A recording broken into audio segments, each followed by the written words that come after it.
منیش و جەنابیشت هەروەها مسلمانانی تریش تەماشای خۆمان بکەینەوە دەوری ئێمە چەندە لە پاراستنی ئیسلامەتی لە کوردستانە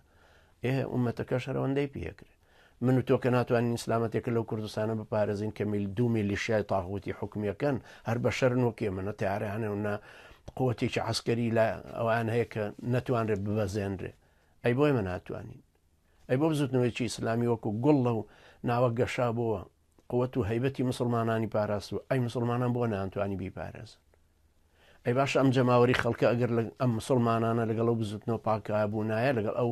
مامۆسا ڕیش پاک و ئەمامە پاکە بوونایە مامۆستا مەلا عوسمانی ڕەحمەتی وەوانی تر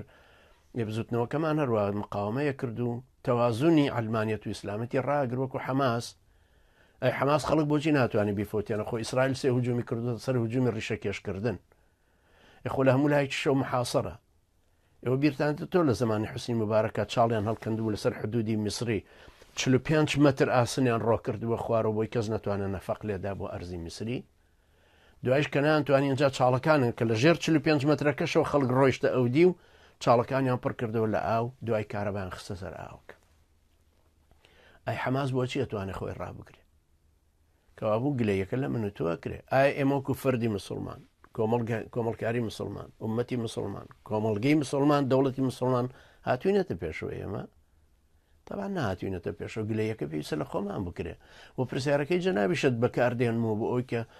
پاڵنەرێک بێ وەکو ئامۆژگاریکردن و بیرخستنەوەیکیش بێ بۆ مسلمانانی کورد و بە تایبەتی ئەو کەسایەتیانەی کە عمران لە 35 بەرەو ژوورە چاوەڕێی چیەکەن باشە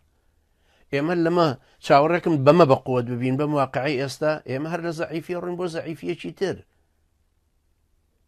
هەموو شتەکانتان چاولێکە هەموو شتەکانتان بەرەو زەعیفی هەڕوە کۆمەڵکاریتان حیزبتان پەرلەمانتان وەزاراتتان مزگەوتەکانتان دەرزوتنەوەتان